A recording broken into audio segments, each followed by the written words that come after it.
Welcome to খেলার বাণী। এখন কিন্তু চলে এসেছি মোহনবাগান মাঠে। প্র্যাকটিস কিন্তু হচ্ছে, সেই প্র্যাকটিস কিন্তু তোমাদের দেখাবো, তোমরা প্র্যাকটিসটা দেখো। আর হ্যাঁ, এখনও যারা চ্যানেলটা সাবস্ক্রাইব করনি অতি অবশ্যই সাবস্ক্রাইব করো, তোমরা সাবস্ক্রাইব করলে ভালো লাগে। তাহলে চলো তোমরা প্র্যাকটিসটা দেখে নাও।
सुबह 6 शाम का 6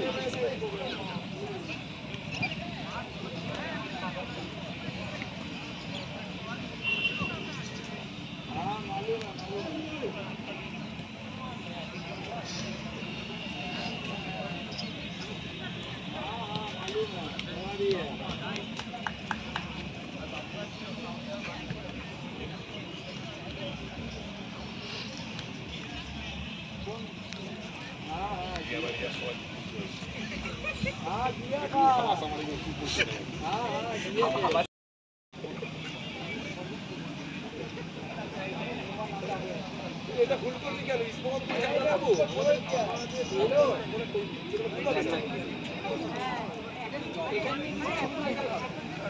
ইস্তেমাল একবার বলেছিল আর্টের জায়গায় ক্লিক দেবো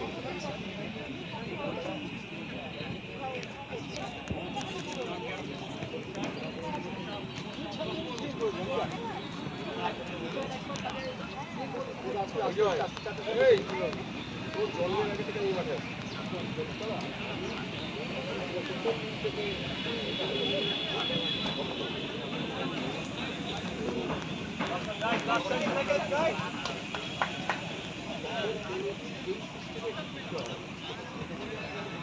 Gracias.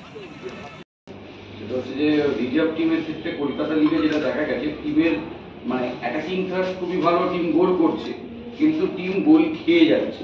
তো সেই ক্ষেত্রে কালকে ওই যে যে ডিফেন্সের যে সমস্যা হচ্ছে ডিফেন্স লাইনে, সেটা কি কালকে মানে 1-2 দিনে সেটা কতটা সামাল দেওয়া যাবে? চেষ্টা করছি, কারণ আলটিমেটলি এটা নকআউট লিগ ফেজ, একটা টিম যাবে, গোল কনসিড করাটা কখনোই কাম্য নয়, সে যে কোনো খেলাতেই হোক।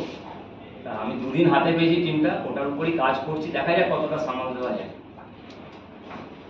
বাস্তবটা আমরা আগের কলকাতা লিগের ম্যাচে দেখলাম, যেহেতু কালকে রিজার্ভ টিমটাই খেলছে, পেনাল্টির সুযোগ দুটো মিস হয়েছে, প্রথমে ফার্কিং তারপর অভিষেক। যদি ডুরান্ডে এরকম একটা সুযোগ ক্রিয়েট হয়, তাহলে আপনি ডাগ আউটে থাকবেন। আপনার নজরে পেনাল্টি শুট আউট স্পেশালিস্ট হিসেবে কাকে আপনি বেছে নেন? সেটা কালকে যে যদি পাই মাঠ থেকে দেখতে পাবো।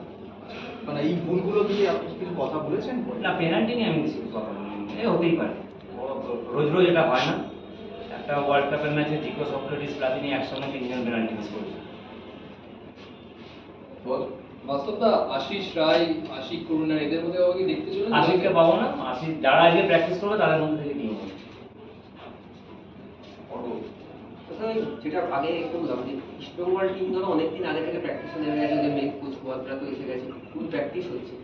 তোমার কি মনে হয় যে তোমাদের কিন্তু আরেকটু আগে থেকে প্র্যাকটিসটা না, এটা তাদের পলিসি, আমাদের তোমাদের মনে হয় তোমার বেটার হতো আরেকটু আগে প্র্যাকটিস হচ্ছে? না, আমার কারণ ওরা মেইনলি প্র্যাকটিসে নেমেছে এএফসি খেলার জন্য। এএফসি 14 তারিখ খেলা, আমরা এসিএল খেলবো সেপ্টেম্বরে। টুর্নামেন্টের মাঝে 1 মাসে কোনো গ্যাপ নেই। আমি টিম যদি এখন পিকআপে তুলে তাহলে ISL, super cup, ISL, ACL আমি কী করবো? বলুন কী করবো? না, খেলবে তো 14 তারিখ এএফসি খেলবে, ওই জন্যই ওরা আর্লি নেবে। ফাইনাল খেলতে হয়েছে, ফাইনাল খেলার পর 2 মাস মিনিমাম। আর দেখো, এক একটা টিমের এক একটা কোচের একটা পলিসি থাকে, সেই অনুযায়ী কাজ করে। ওরা করলেই আমায় করতে হবে, আমি করলেই ওরা করতে, সেটা তো নয়। ঠিক আছে, সেটা তো বছরের শেষে রেজাল্ট কথা বলবো।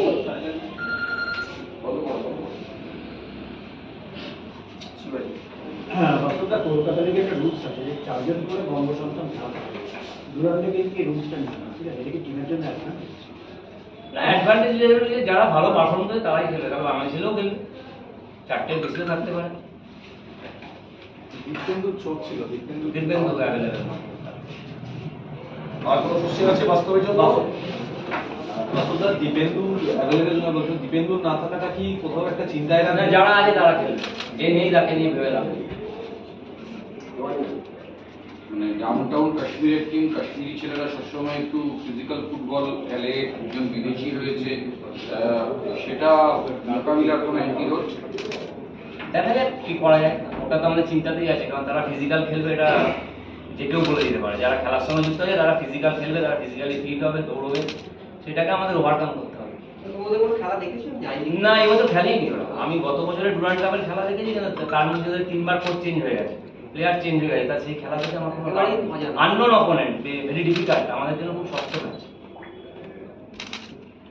বাস্তব শেষ তো, সেক্ষেত্রে হালকা দেওয়ার কোনো জায়গা নেই। আর মোহনবাগান টিম যখন খেলবে সেখানে হালকা ভারী কোনো ব্যাপার নেই, সব ম্যাচে জিততে হবে, জেতার চেষ্টা করতে হবে, তারপর রেজাল্ট তো খেলার চেষ্টা করবে, ওগুলো ওসব কোনো ব্যাপার নেই। আসলে দুটো প্রশ্ন, এক হচ্ছে যে রিজার্ভ টিমটা গতবারও খেলেছিল, বাট এবার কলকাতা লিগে রিজার্ভ টিমের যা পারফরমেন্স, সেক্ষেত্রে কতটা চেঞ্জ দরকার বলে মনে হচ্ছে, বা কতটা চেঞ্জ হতে পারে টিমে? আর টম অ্যালড্রেডের খেলার কি কোনো সম্ভাবনা রয়েছে? দেখি, আজ ও কালকে প্র্যাকটিস করেনি, আজকে এসছে, আজকে দেখবো। ও প্র্যাকটিস করেনি, আজকে এসছে, আজকে দেখবো, দেখার পর আমরা ডিসিশন নেবো। এই দুটো ব্যাপারে আমরা এখন কোনো ডিসিশন নিইনি, ওরা প্র্যাকটিস করবেন। আর কলকাতা লিগের সাথে এটার জুড়িও না, কারণ এটা অল ইন্ডিয়া টুর্নামেন্ট, একটা এক্সপোজারটি, প্লেয়াররা সবাই মুখিয়ে আছে ওই ব্যাক টাচটা কাটানোর জন্য। এটাই আমার কাছে মোটিভেশন হয়েছে, যে তোমরা একটা ব্যাক ফেজের মধ্যে দিয়ে যাচ্ছ, ভালো কিছু কাল থেকেই করতে পারো, এটাই আমার মোটিভেশন আছে। বাস্তবটা আজকে ম্যাচ হচ্ছে, তবে মেইন কোচ যিনি এসে পৌঁছাচ্ছেন না, মলিনার সঙ্গে কি কোনো কথা হয়েছে? না, আমার সাথে এখনো পর্যন্ত যোগাযোগ নেই, হাই হ্যালো পর্যন্ত রয়েছে, গেলে হয়তো কথা হবে। তো আর পরপর আরেকটা প্রশ্ন, পরপর ম্যাচ রয়েছে, কলকাতা লিগেরও পিকচার রিসেন্ট বেরিয়ে গেছে, আবার ডুরান্ডেরও তোমরা, এটা কতটা কঠিন তোমাদের জন্য? হ্যাঁ, আমাদের তো সেপারেট টিম আছে, অসুবিধা নেই তো, যদি খেলা হয় পুরো সেপারেট টিম খেলবে। কলকাতা লিগ তো টোটালি আলাদা টিম রয়েছে আমাদের, আর 29 থেকে কোচ আসবেন। আর কালকেরটা আমি বলতে পারি, বাকিগুলো কোচ এসে ডিসিশন নেবেন, ওটা আমার এক্সপিরিয়েন্স করে না, আমি বলতেও পারবো। হ্যাঁ, বাস্তবতা আপনি নিজের প্লেয়ার ছিলেন, এই জুনিয়র ফুটবলার এখন ধরুন লিগে খেলছে, এই ধরনের স্কোপ তো বড় দলের জার্সি হয়, এই ধরনের স্কোপ তো চট করে পাওয়া যায় না। ওদেরকে আরও বেশি তাগিদে দেখা হচ্ছে নিজেদের প্রুভ করার জন্য। দেখো রিজার্ভ টিমে যারা খেলছে তারা কেউ কিন্তু স্টাবলিশ নয়, কেউ স্টাবলিশ না, কেউ বলতে পারে না যে আমরা ভারতে করবো স্টাবলিশ হয়েছে। সেটা স্টাবলিশমেন্ট করতে গেলে তাদের নিজের মেন্টালিটি স্ট্রং হতে হবে, তাদের জানতে হবে যে আমি কোন টিমে খেলছি, সেই জার্সির প্রয়োজন নিতে হবে। সেটা যদি বুঝতে পারে তাদের ভালো, তারা যদি বুঝতে না পারে ক্লাব তো কারোর জন্য বসতে থাকবে না। टूर्नामेंट खेलना प्रोफेशनल फुटबॉल में खेलने के साथ बहुत दिन जुड़ा रहना चाहता है, सब लोग को सब कोच भी चाहता है, लेकिन एक दिन का प्रैक्टिस में ग्राउंड में उतरना कितना चाहता है। Obviously, we had a long break, like two months. I kept myself fit during this entire off season. So we'll see. That's the decision of the coach. We'll see. Like, Dheeraj, we know before this there has been a lot of ups and downs with you. But now, as this is your first day with this club, with this new club, what's your ambition for this, playing for this club? of course, I'm very glad and happy to see some familiar faces in the dressing room. And of course, I'm happy and really delighted to join the club again after 3.5 years. I know it's not going to be easy for any players coming in this club. It's a big club. You have a lot of competition in each and every position. So you need to work hard and give everything. I mean, full effort to buy your playing time.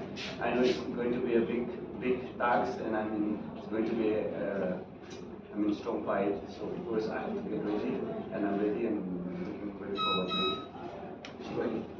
Dheeraj, at this moment, how much are you confident to take the new challenge? And a little bit of louder, please. I can't hear you properly. Okay, fine. Of course, like I've accepted the challenge. I don't know, we can't predict anything before the start of the season. So all I have is to do work hard, give everything, every possible thing in the pitch, and we'll see how it works. Dheeraj, your chief coach, Mr. Molina, he was the director of Spanish football, and you get him as a coach in the new season. So, any chit chat or any fitness regime before coming to the practice did you get from Mr. Molina? I haven't met him yet, so I'm very looking forward to meet him, and it's a plus point for me as a goalkeeper. I'm very positive that I would have a lot of things to learn from him this season. So I'm really eagerly waiting for this opportunity. Do you have any plan to go overseas again in future? For now, I've already signed with Mohan Bagan, and all I need to do is to play for the club and find my position and play the maximum game for the club. That's my ambition for now, and come back to the national team. Any other question? No? Thank you. Practice কিন্তু হচ্ছে, আমি কিন্তু চলে এলাম, তোমাদের কিন্তু যতটা পারলাম দেখিয়ে দিলাম। প্র্যাকটিস মোটামুটি দেখিয়ে দিয়েছি, প্র্যাকটিস কিন্তু চলবে আরও অনেকক্ষণ। এখন কিন্তু 6টা বাজে, প্রায় আরও 8 ঘন্টা মতন প্র্যাকটিস কিন্তু চলবে।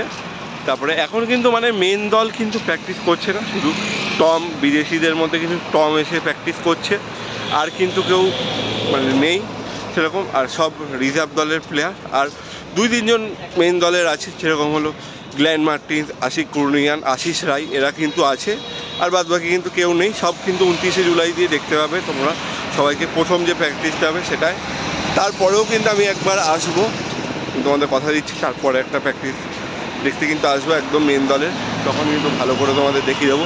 আর আজকে কিন্তু একটা প্রেস কনফারেন্স ছিল, বাস্তব রয় আর ধীরাজ সিং মিলে করেছে, ওটাও কিন্তু আমি তুলেছি, ওটাও তোমাদের দেখিয়ে দেবো। তোমরা দেখেই নিয়েছো, দেখে নিয়েছো, আর সবই তোমাদের দেখিয়ে দিলাম।